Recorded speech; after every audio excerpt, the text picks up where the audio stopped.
इस कार्यक्रम के पुण्यार्चक हैं माता पिता श्रीमान रूपचंद जी जैन, श्रीमती कमला जैन, दिनेश जैन, रेखा जैन, दिवेश जैन, दिशा जैन, गंगवाल परिवार, प्रवासी मुंबई, निवासी ब्यावर।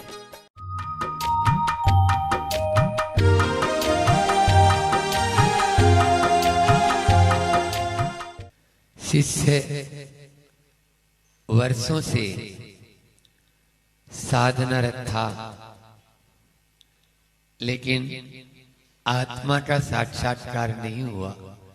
एक दिन गुरु चरणों में कहता है, प्रभु वर्षों बीत गए लेकिन आत्मा की अनुभूति नहीं हुई। कोई एक काम करते हैं, ये एलोरा का पहाड़ है ना, उस पहाड़ के ऊपर वाली जो गुफा है, नीचे वाली नहीं, ऊपर वाली गुफा के थोड़ा सा और ऊपर, वहां टॉप पर, चोटी पर चलते हैं, वहां तुझे साक्षात्कार कराऊंगा। चलने लगा, एक काम कर, ये पत्थर रख ले और इनके साथ में आना है। बस गुरु पहुंच गए। अब शिष्य थोड़ा चला, लेकिन वो पत्थरों का वजन इतना, चले क्या? तो उसने सोचा भैया ये पत्थर तो मेरे बाधा बन रहे हैं। उसने एक आध पत्थर फेंका, फिर भी वजन था, उसने सब पत्थर फेंक दिए, बिल्कुल हल्का हो गया और वो ऊपर पहुंचा। जैसे ही पहुंचा तो गुरु पूछते हैं, वो पत्थर कहाँ है? प्रभु वो पत्थर तो मुझे चलने ही नहीं दे रहे थे, वो इतने भारी पत्थर मुझे ऊपर ही नहीं उठने दे रहे थे, वहां चढ़ाई में बाधक बन रहे थे, इसलिए मैंने उनको फेंक दिया। तब संत कहते हैं, बेटा तुमने बाहर की चढ़ाई को देखा और वो पत्थरों को तुरंत फेंक दिया, लेकिन भीतर के उत्थान में जो तेरे अवरोध पत्थर बने हुए हैं, उनको क्यों नहीं फेंक रहा? उनको भी यदि तू फेंक देगा तो तुरंत ऊपर चढ़ जाएगा। आज वही आकिंचन्य धर्म का दिन है, वही आकिंचन्य धर्म का दिन है। न किंचनम आकिंचनम तस्य भाव आकिंचन, यानी कुछ भी। कल त्याग का दिन था, त्याग के बाद में क्या शेष रहेगा महाराज? आपने सबकी जेब तो ढीली करवा ली कल, तो जेब ही ढीली करवाई ना। आचार्य जी कहते हैं, जब कोई 1-8 लाख, 2-3 लाख, 4 लाख या 10-20 लाख की भी बोली लेता है, तो उससे भी यही बात बोलते हैं जो आपसे बोल रहा हूं। अभी तो 0.0001% भी आपने अपनी संपत्ति का यहाँ दान नहीं दिया। बोलो, सुन रहे हो नहीं सुन रहे हो? तो त्याग करने के बाद में भी कुछ शेष रहता है क्या? त्याग करने के बाद में भी बहुत कुछ शेष रहता है। और त्याग करने के उस भाव का त्याग कर देना कि मैंने त्याग किया, यही आकिंचन्य धर्म है, यही आकिंचन्य धर्म है। त्याग के ममत्व का भी त्याग करना। त्याग और आकिंचन्य में क्या अंतर है? बहुत संक्षेप में बता देता हूं। भिखारी को आपने जेब में से निकाल के 10 रुपए का त्याग किया, ठीक है, 10 का नोट डाल दिया।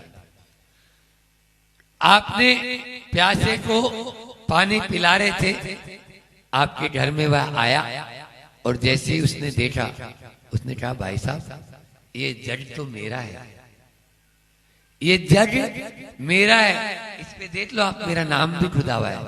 अरे हाँ हाँ, थोड़ा गलती हो गई, मैं अभी पहुंचाता हूं आपके घर पर, अभी पहुंचाता हूं। अपना मानकर छोड़ना ये त्याग है, और पर का मानकर छोड़ना ये आकिंचन्य है। ये जितना भी दिख रहा है ये मेरा नहीं है, बस ये दूसरे का है, कब छूट जाए कोई पता नहीं, ये मानकर छोड़ना। समझ में आ रहा है? ये मेरा था ही नहीं, तो मैं किस चीज को छोड़ूं?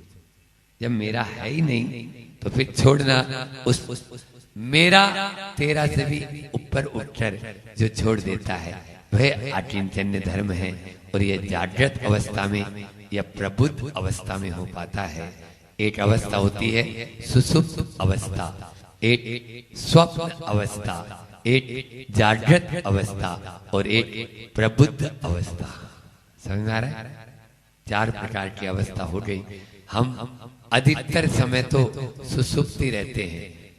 यहाँ देखते हैं अभी भी देखो कोई लोग झटका ले रहे हैं एक आध, क्यों? तो ये क्या है? सुसुप्त अवस्था, स्वप्न अवस्था। सोने के बाद खर्राटे मारता है, खर्राटे भी नहीं मार रहा, तो स्वप्न देखता रहता है वो। और स्वप्न में वह ऐसे ऐसे पुलिंदे ख्वाब देखता रहता है, उन ख्वाबों में खो जाता है। उन सपने में वह यही मालूम नहीं चलता कि हकीकत क्या है, क्योंकि सपना कभी अपना होता है। बोलो ना, सपना कभी अपना नहीं होता है। आचार्य सिंह जी ने मूक माटी में लिखा है, जब आंख खुली सपना गया, जब आंख मिची अपना गया। अरे नश्वर है ये संसार, जब आंख फिरी तो दफना गया, जब आंख चढ़ी तो दफना गया। बस आंख चढ़ते ही आदमी दफना जाता है। यही स्थिति होती है। कुछ देर का यह पल का ये संसार है। जैसे इंद्रधनुष देखा कभी? इंद्रधनुष कितना प्यारा लगता है, लेकिन कितनी देर, थोड़ी सी देर में बादल आते हैं और वह इंद्रधनुष मिट जाता है। बस यह पूरा का पूरा, चाहे संपत्ति हो, चाहे शरीर हो, चाहे संबंध हो, चाहे सत्ता हो, सब मिटने वाले हैं। कोई भी शाश्वत नहीं है। परमानेंट हम बात करते रहते हैं, परमानेंट कुछ है ही नहीं। सबके टेंट उखड़ने वाले हैं। आज हम सोच रहे हैं कि आपको अल्प समय में, अभी ये भी चिंतन अभी आया कि जब विधान कर रहे थे 10 लक्षण विधान आप लोग, तो उस विधान में जो आज अर्घावली थी वो 12 भावना की थी। तो मैंने सोचा क्यों न 12 भावनाओं का ही जो हमने प्रवचन किए थे, 12 प्रवचन, उन 12 प्रवचनों के पूरा का पूरा निचोड़ आपको 10 मिनट में मिल जाएगा। 12 मिनट में ये दे दिया जाए तो बहुत अच्छा होता रहेगा। और आकिंचन्य वही है वास्तव में। यदि अपने जीवन में आकिंचन को प्राप्त करना चाहते हो तो बस ये बात, लेकिन नोट कर सकते हो। सबके पास में नोटबुक है। आज पॉइंट बताएंगे आपको, पूरा प्रवचन नहीं। और उस पॉइंट के माध्यम से आपको बहुत कुछ मिलेगा। सबसे पहले अनित्य भावना। संसार में कुछ भी नित्य है ही नहीं, सब नश्वर है। अभी मैंने बताया ना, इंद्रधनुष वध। आचार्य पूज्यपाद स्वामी ने भी इष्टोपदेश में यही कहा कि यह केवल मात्र जगत का जो जितना भी हम देख रहे हैं, दृश्य जगत, यह दृश्य जगत कब मिट जाए कोई पता नहीं है। जीवन है पानी की बूंद, कब मिट जाए रे। आप लोग तो सुनाते तो हो, लेकिन इस अनित्य जगत में क्या करें ताकि हम अपने आप को प्राप्त कर लें। 4 बात याद रख लेना। कंट्रोल ऑन अहंकार, अपने अहंकार को कंट्रोल करें। कंट्रोल ऑन आसक्ति, अपने आसक्ति को नियंत्रण करें। कंट्रोल ऑन आकुलता और कंट्रोल ऑन अवसाद। यदि आप अहंकार, आसक्ति, आकुलता और अवसाद को कम करते हैं तो निश्चित रूप से अपनी आत्मा के समीप आकर उस नित्य आत्मा का सुमिरन कर सकते हैं। क्योंकि आत्मा ही नित्य है और आत्मा के ये चारों विभाव है, स्वभाव नहीं है। उसके बाद में लेकिन करें क्या? आज के इंसान की दुर्दशा ऐसी है कि इंसान गलती पर गलती कर रहा है और धूल चेहरे पर है, आईना साफ करता जा रहा है। धूल चेहरे पर है, आईना साफ करता जा रहा है। आईना साफ करो तो चेहरा साफ करो, तब आपकी धूल हटेगी। हम तो रोज प्रतिमा महाराज खूब रगड़ते हैं, तो रगड़ क्यों रहे हो? उस छन्ना लेके छन्ने फट जाए, लेकिन अभी तक धूल साफ नहीं हुई, क्योंकि धूल चेहरे पर है। बहुत अच्छा। दूसरा, असरण भावना। असरण भावना क्या कह रही है? संसार में कहीं पर भी शरण नहीं है, कहीं पर भी। आप मणि मंत्र तंत्र बहु होई, मरते न बचावे कोई बचा नहीं सकता। 4 पॉइंट इस पर भी है कि आशंका, अपेक्षा, अंधविश्वास और असावधानी से बचो, बस प्रभु की शरण में आ जाएंगे। आपको शंका नहीं करना है, आपको अंधविश्वास में नहीं जाना है, आपको कोई अपेक्षा नहीं रखनी है और असावधानी भी नहीं रखनी है। बस तो क्या करना है? इनके अलावा चत्तारी शरणम पवज्जामि, अरिहंते शरणम पवज्जामि, सिद्धे शरणम पवज्जामि, साहू शरणम पवज्जामि, केवली पंडितम धम्मम शरणम पवज्जामि। लेकिन बस हम तो थोड़ा सा कुछ हो जाए तो इधर उधर भागते हैं। आदमी मरने से पहले मर रहा है और बीमार होने से पहले बीमार पड़ रहा है। मैं कहीं बीमार नहीं हो जाऊं, मैं कहीं बीमार नहीं हो जाऊं।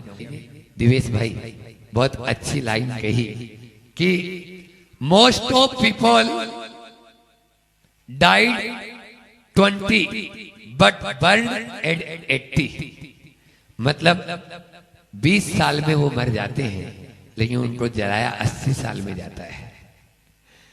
वो 60 साल ऐसे ही जी रहा है केवल। Most of people died on 20 but burn at 80 पर जलाया जा रहा है। ये समझ आ रहा है? ये है असरण भावना को नहीं समझने का नतीजा। असरण भावना कहती है कि जब मरेंगे तब मरेंगे, अभी से ही क्यों मर रहा है? जब बीमार होंगे तब होंगे, अभी से ही तो। लोग क्या होता है आजकल, तो रूटीन चेकअप। ये क्या है महाराज? तो ये हर महीने एक बीमार है या नहीं है, एक डॉक्टर साहब होते हैं और उनके पास जाते हैं और तरह तरह की जांच करवा के आते हैं। अब वो अपनी दुकान तो भरेगा, तो तरह तरह की आपको बता भी देता है कि ये आपको है। ऐसे मूर्खतापूर्ण व्यवहार से बचो, आकिंचन्य धर्म ये कहता है। फिर संसार भावना।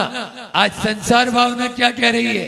संसार भावना कहती है कि संसार से भागो मत और संसार को भोगो भी मत, बस जागो।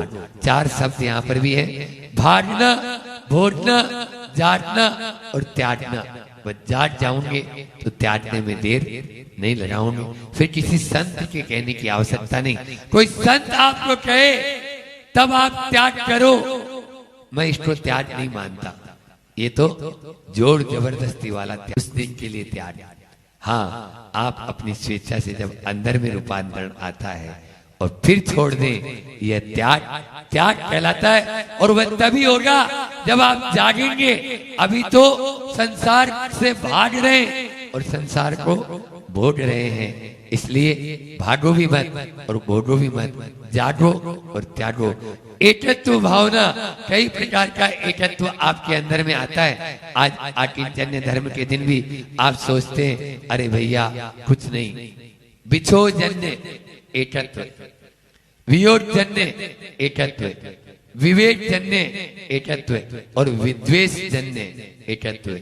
बाप से नहीं बनी, चलो आप अलग, मैं अलग, वो अलग रहने लग जाता है, अकेला रह रहा है। बोलो पिताजी से। इसी प्रकार से बेटी को विदा किया, बिछो जन्य एकत्व हो गया, वियोग जन्य चला गया, कोई परिचित था, वियोग जन्य, अरे भैया कोई किसी का नहीं है। समझ में आ रहा है? एक एकत्व भावना बातें।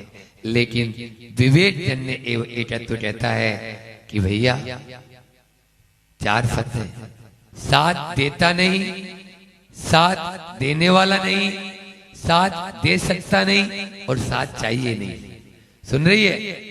साथ देता नहीं, इसमें शिकायत है आजकल के बेटा बेटी बिल्कुल सुनते ही नहीं, साथ देता नहीं।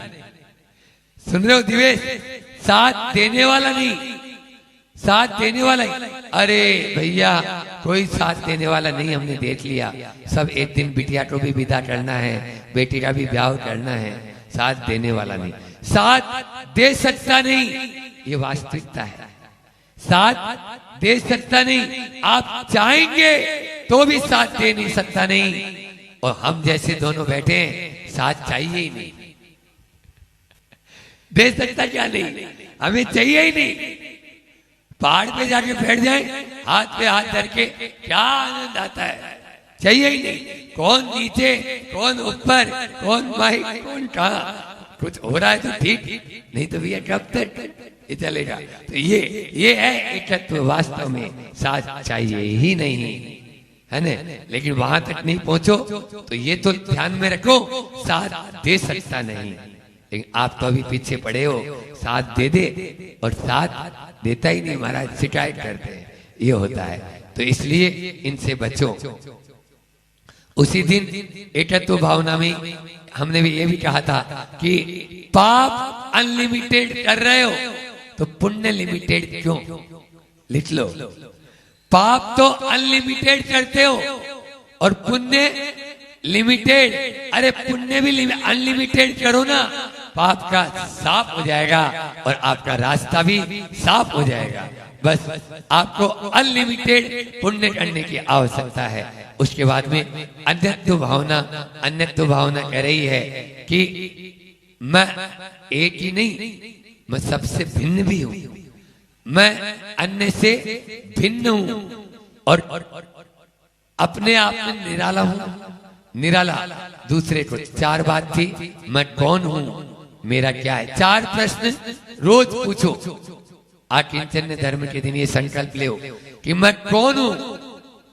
पहला प्रश्न, मेरा क्या है, मैं क्या कर रहा हूं और मुझे क्या करना चाहिए। मैं कौन हूं, मेरा क्या है, मैं क्या कर रहा हूं और मुझे क्या करना चाहिए। बस भेद विज्ञान होते हुए टाइम नहीं लगेगा। और उसके बाद में अशुद्धि भावना, अशुद्धि भावना में चार शब्द याद रखना, चाम, काम, राम और धाम। चाम ये शरीर, चमड़ी के ऊपर दृष्टि मत रखो, ऊपर के चोले पर दृष्टि मत रखो, भीतर में जो राम है उस पर दृष्टि रखो। आप भी आत्मा के धाम तक पहुंच जाएंगे, आत्मा के धाम की प्राप्ति कर लेंगे। इसलिए चाम और काम से ऊपर उठकर राम और धाम की तलाश करो। यह शरीर कड़वी तुमड़ी की भांति मैंने कल परसों कहा था, बस उसी तरह है। आप इसका उपयोग करो, उपभोग नहीं। उपयोग करोगे तर जाओगे, उपभोग करोगे मर जाएंगे। फिर आश्रव भावना, पूरे समय में मुझको पूरी भावना करनी है, इसलिए थोड़ा सा संक्षेप में ही लेके आपको बता देते हैं कि आश्रव भावना, अभी बताया मैंने विधान में भी कि 24x7 57 आश्रव के जो भेद हैं ये आ रहे हैं 24 घंटा और 7 दिन। यदि रोकना चाहते हो तो लिख लो, दुष्चिंतन, दुर्वचन, दुर्व्यवहार और दुष्प्रवृत्ति से बचो। दुष्चिंतन, दुर्वचन, दुर्व्यवहार और दुष्प्रवृत्ति से बचेंगे तो आश्रव को विराम दे सकते हैं। संवर भावना यही है कि हम आश्रव को कैसे रोक सकते हैं। जीवन में संवरना, संवर का मतलब संवरना। हमारा ये जीवन बहुत ही सुंदर, हाँ चले जा, हमारा ये जीवन सुंदर है, बहुत ही उस सुंदर जीवन को संवारना है। सिकंदर ने ये पंक्तियां कही, अब मैं चाहूं भी तो रुक सकता नहीं दोस्त, कारण मंजिल खुद भी खुद बढ़ती जाती है।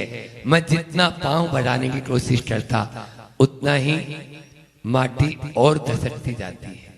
मैं जितना पांव बढ़ाने की कोशिश करता उतनी ही माटी और धसकती जाती है।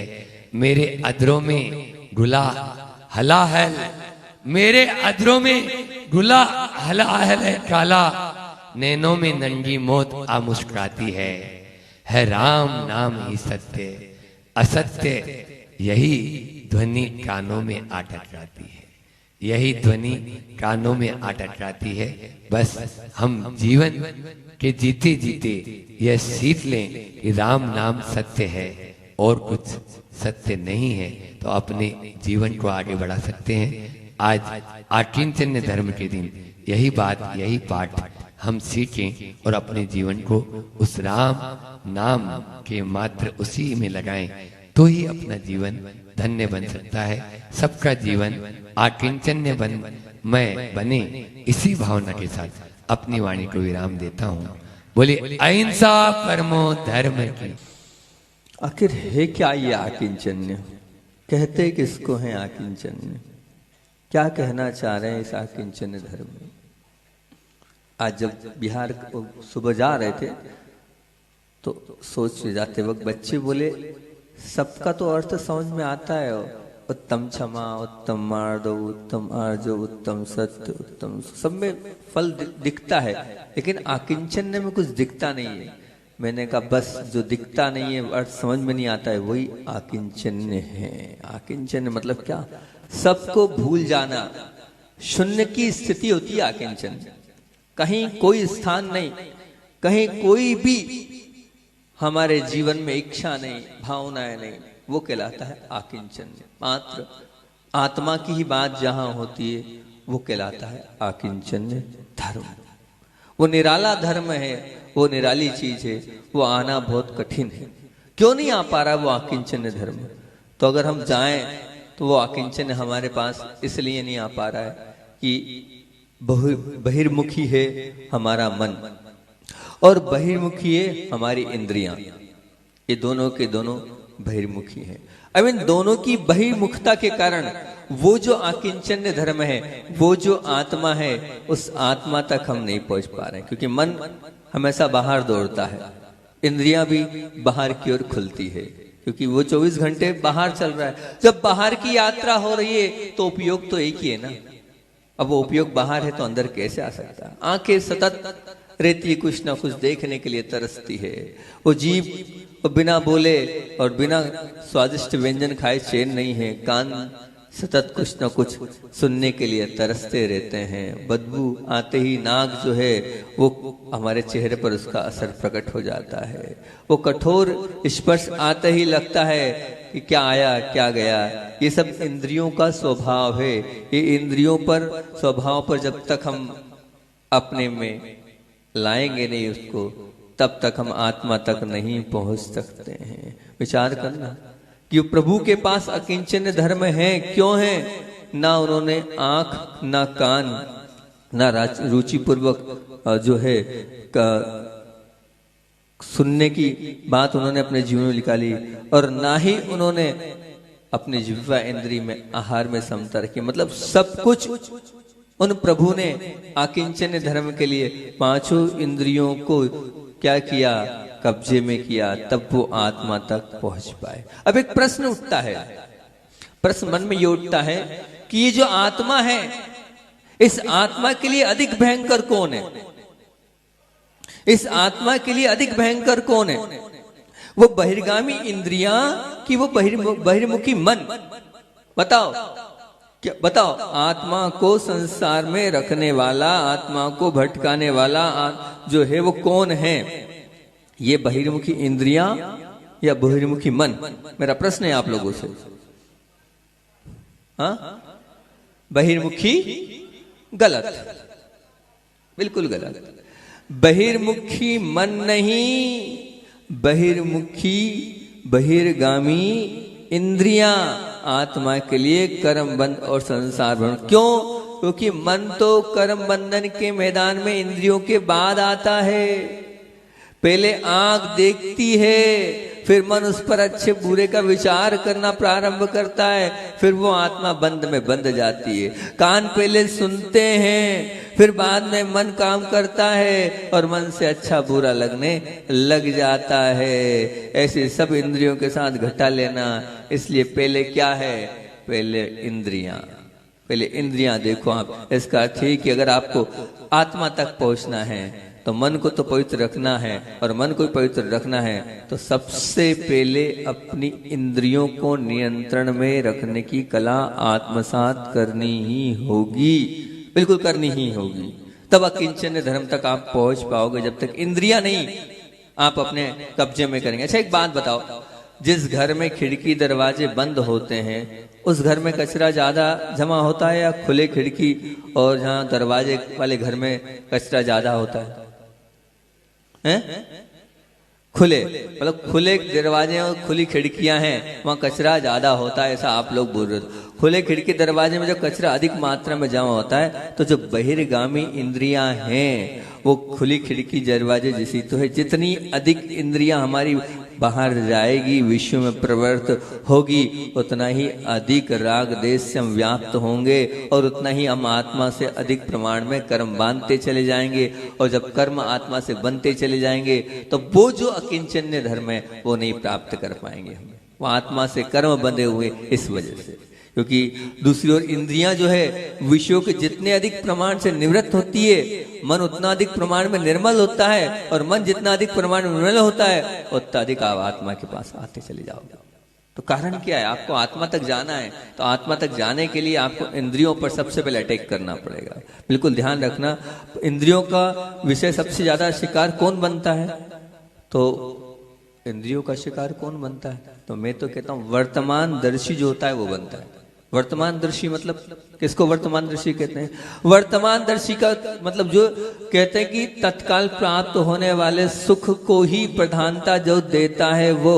जैसे मान लीजिए खमन खा लो, बाद में क्या होगा उसको बाद में देखेंगे, खाते चलो अभी तो बस कोई बहाना नहीं। अब वो खमन खाया जा रहा है, बाद में वो जानता है उसकी क्या स्थिति होती है। ऐसी आत्मा क्या परलोक में दुख का अनुभव करेगी कि नहीं करेगी? क्या परलोक छोड़ो, यही लोक में उसको दुख का अनुभव करना पड़ेगा। उसकी क्या वृद्ध अवस्था, क्या मृत्यु बिगड़ेगी कि नहीं? निश्चित रूप से बिगड़ेगी। संसार का परिभ्रमण उसका जारी ही रहेगा, कोई नहीं रोक सकता उसके विरुद्ध। जो आत्मा, जो जीव दीर्घदर्शी है वो इंद्रियों का शिकार कम बनता है। खमन उसे पसंद होने के बावजूद भी, खमन उसे उपलब्ध होने के बावजूद भी अपनी कम पाचन शक्ति को वो देख लेता है, वो ध्यान में रख लेता है। वो जीव के चक्कर में नहीं आता है। ऐसी आत्मा शरीर के रोग से, मन के क्लेश से और व्यवहार से कलुषित होने से बचती है। ध्यान रखना। दूसरा एक बात है कि खमन पसंद भी है, खमन उपलब्ध भी है, पाचन शक्ति भी अच्छी है। एक तो हो गया पाचन शक्ति खराब है तो भैया नहीं खाना, और दूसरा व्यक्ति क्या है, खमन पसंद भी है, खमन उपलब्ध भी है और पाचन शक्ति बहुत अच्छी भी है, फिर भी खमन नहीं खाना। अरे क्यों?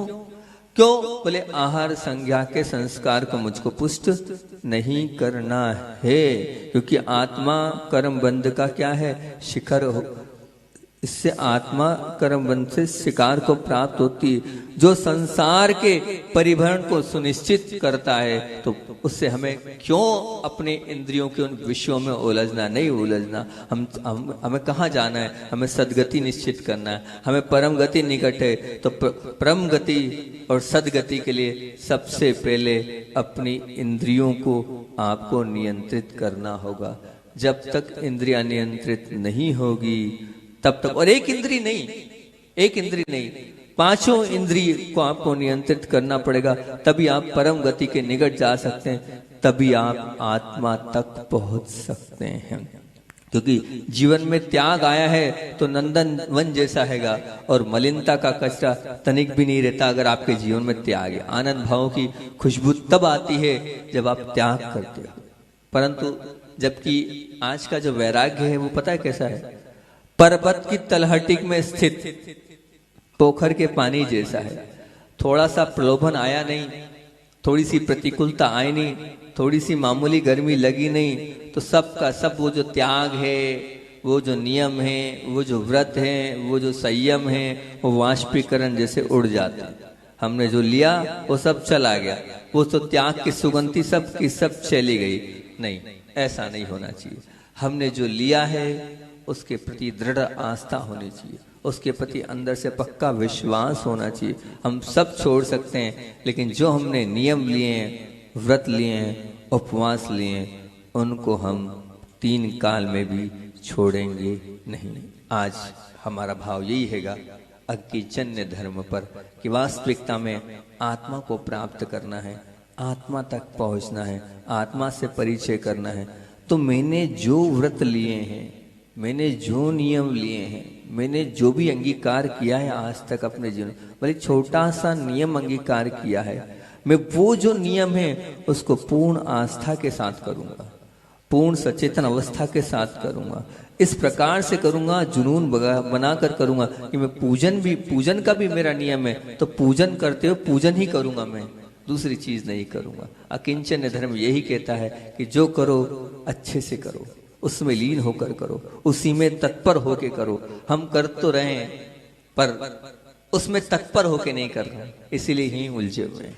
उसमें लग कर हम नहीं कर रहे हैं, इसीलिए हम ही उलझे हुए हैं। बस अगर वास्तविकता में आत्मा तक पहुंचना है तो सच्चा रास्ता तो ये है, जहां हो, जिस स्थिति में हो, जिस परिस्थिति में हो, उन सभी परिस्थितियों में जो आप कर रहे हो मन लगा के करो। स्थानों से दूर होकर अपने आप में आना वो संस्कार कहलाता है। और जिससे आंखों में शर्म आ जाए कि नहीं ये सब लोग मुझे देख रहे हैं, वो शर्म है, तो समझ संस्कार और शर्म ये तीनों चीजें आपके जीवन में होना चाहिए। ये जीवन में होगी तो निश्चित तौर से आपका भला होता चला जाएगा, कल्याण होता चला जाएगा। क्योंकि सभी इंद्रियां, सब जितनी भी आपकी इंद्रियां हैं, उन सब इंद्रियों को एक ही चीज चाहिए, सुख।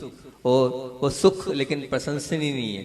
और सभी इंद्रियां चाहती है कि हम सुख में रहें, लेकिन जितना जितना आप सुख का लोभ करोगे, जितना जितना आप सुख की चाह करोगे, जितना जितना आप सुख की ओर दौड़ोगे, ये निश्चित मान के चलना उतने उतने आप आत्मा से दूर होते चले जाओगे। क्योंकि आत्मा उसी को मिलती है जो सुख से दूर होता है, जिसकी इच्छाएं सुख की ओर नहीं होती है। आत्मा का स्वभाव ही ये है। आत्मा जब भी पहचान में आती है जब हम इस शरीर को भूल जाते हैं, इन इंद्रियों के विषयों को भूल जाते हैं, तब वो हमें आत्मा प्राप्त होती है, वो तब हमें आत्मा मिलती है। जो सुख दुखों के लिए आमंत्रण पत्रिका है बने रहकर आपके सामने प्रेषित हैगी, तो हम उस सुख के पीछे नहीं भागेंगे। महाराज जी ये सब महाराजों के काम है, हमारे काम थोड़ी है। हम सुख के पीछे, तो हमारा पूरा जीवन सुख के ही पीछे हैगा, सुख में ही हमारा जीवन है। थोड़ी सी प्रतिकूलता होती है तो ऊपर से लेके नीचे हो जाते हैं। तो कहाँ आप ऐसी इतनी ऊंची ऊंची इतनी बड़ी बड़ी बातें कर रहे हैं, वो हमारे जीवन में घट नहीं पाएगा और हम उसको पाल नहीं पाएंगे। ये आपकी सोच है कि हम पाल नहीं पाएंगे, कर नहीं पाएंगे। आप चाहें तो कर सकते हैं, बिल्कुल करना आपके खुद के अंदर की भावना होगी तो निश्चित तौर से आप भी कर सकते हैं। वो भवांतर तक कि उन पापों से और दुखों से आप बच सकते हैं। ध्यान रखना, दूसरों को पहचान पाना शायद चालाकी है। क्या बोल रहा हूं? दूसरों को पहचान लेना शायद चालाकी है, परंतु स्वयं को पहचान लेना यह तो चतुराई है। लेकिन स्वयं को पहचान लेना ये तो चतुराई है।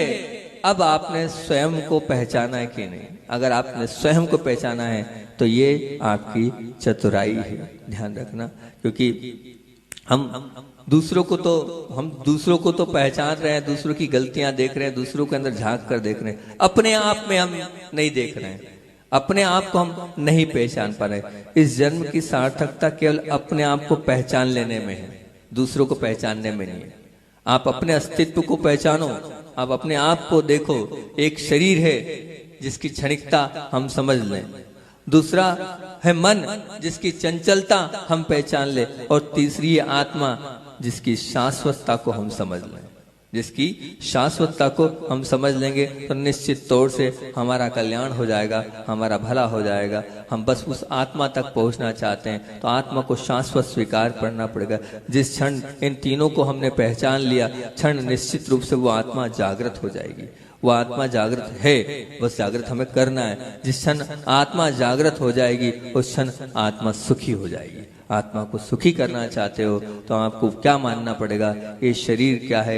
ये क्षणिक है। और ये मन क्या है? ये चंचल है। तो शाश्वत क्या है? आत्मा ही शाश्वत है। आत्मा की उस शाश्वतता को जब तक आप नहीं स्वीकारोगे तब तक आप अपने आप तक नहीं पहुंच पाओगे। तो क्या करना है हमें, जितना हो सकता है उतना इंद्रियों को हम कम से कम उपयोग करेंगे, विषयों की तरह कम से कम जाएंगे, तभी हम आत्मा तब मन को निर्मल कर पाएंगे। और जब मन निर्मल होगा, क्योंकि मैंने पहला प्रश्न ये पूछा था तो आपने कह दिया था मन नहीं इंद्रियां। हमने आत्मा को कौन धकेल रहा है गड्ढे में, तो आपने कह दिया मन बाद में है, पहले इंद्रियां हैं। पहले मैंने आंख से देखा, उसके बाद अंदर मन में वो बात गई और मन में है उपाधि, ये खराब है, ये सुंदर है, ये ऐसा है, ये वैसा है, तो ये इंद्रियां। तो सबसे पहले आप अपनी इंद्रियों पर कंट्रोल करो। जो जितना इंद्रियों को संयमित रखेगा वो उतना अकिंचन धर्म को अपने जीवन में लेके आएगा, वो उतना अपनी आत्मा तक पहुंचता चला जाएगा, वो अपनी आत्मा से उतना साक्षात्कार कर सकता है। बस आपको अपना मन बनाना है और मन बनाकर अपनी आत्मा तक पहुंचने का पूरा प्रयास करना हैगा। ये इतना जरूर आप लोगों से आज का जो कहा हैगा, क्या कहा है आज का, जो करेंगे भावपूर्वक करेंगे। और अकिंचन धर्म यही सिखाएगा। आप चावल चढ़ाएंगे किस भाव से चढ़ाएंगे, अक्षय पद की प्राप्ति हो, क्योंकि इतने साल हो गए, 50 साल 60 साल लोगों वाले लोगों से प्रश्न किया मैंने, तो वो बोलते हैं वो तो चढ़ा रहे हैं, सो चढ़ा रहे हैं, क्या है बच्चों को छोड़ दो, कोई दिक्कत नहीं है। पर वो 50 साल के लोग भी नहीं बता पाते हैं। अकिंचन धर्म पर यही सीख के जाओ कि अब जब भी चावल चढ़ाऊंगा तो ये अक्षय इस भाव से चढ़ूंगा, ये भगवान ये जो चावल है, जैसे ये अब जन्म मरण की शक्ति इसमें समाप्त हो गई है, ऐसी मेरी भी जन्म मरण की ये संतति समाप्त हो, और बस इस चावल की जैसे अक्षय पर प्राप्त करके आपके बाजू में बैठो। अब जब भी चावल आप चढ़ाओगे, अभी यहाँ मोस्टली 90% लोग होंगे चावल चढ़ा तो देते हैं लेकिन भाव ये नहीं करते होंगे। बोलो, सच्ची बोलो, एकदम ईमानदारी से बोलो बच्चों, करते हो ऐसे भाव, होते हैं ऐसे भाव, बस पटक दिया नहीं।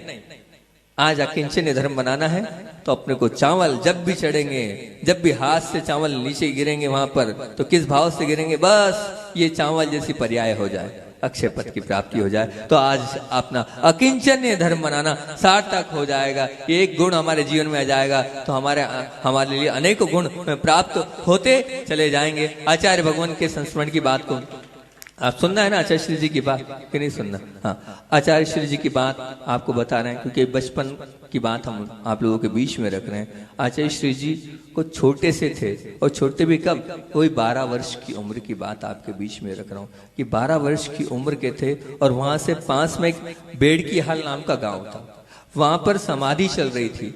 आदि सागर जी महाराज जी की, जो कि भोज गांव के थे, उनकी समाधि चल रही थी। उनकी समाधि में आचार्य भगवान गए और वहां जाकर समाधि करी। फिर बाद में वही 6 किलोमीटर दूर बोर गांव करके एक स्थान है सदलगा से, वहां समाधि चल रही थी। नेमी सागर जी महाराज जी की समाधि चल रही थी। उस समाधि में वो और उनके साथ उनका मित्र मारुति, वो दोनों जो हैं आचार्य श्री जी और साथ में मारुति, वो दोनों वहीं पर रहे। और एक दिन नहीं, 2 दिन नहीं, 3 दिन नहीं, पूरे 8 दिन तक वहां पर वैयावृत्ति और वहां पर पूरे सांस स्वाध्याय। और उसके बाद ऐसा बताते हैं कि उस 12 वर्ष की उम्र में आत्म संबोधन जैसी बात, और शरीर अलग है और आत्मा अलग है, ये बात उस 12 वर्ष की उम्र में महाराज जी को उद्बोधन में समाधि के समय वो सुनाते थे। सोचो, विचार करो कि 12 वर्ष का वो बालक क्या आत्मा और क्या शरीर अलग समझता होगा, लेकिन आत्मा अलग होती है और शरीर अलग होता है। इस प्रकार के संबोधन के साथ उन्होंने वहां पर नेमी सागर जी महामुनिराज की समाधि कराई थी। और तब उन्होंने कहा था कि तुम्हारे भाव इतने अच्छे हैं, परिणाम तुम्हारे इतने अच्छे हैं, तुम आज नहीं तो कल एक बहुत बड़े व्यक्तित्व के रूप में सबका कल्याण करोगे। और उनकी वो बात फली, आज सबका कल्याण हो। बोलिए आचार्य विद्यासागर जी महामुनिराज की।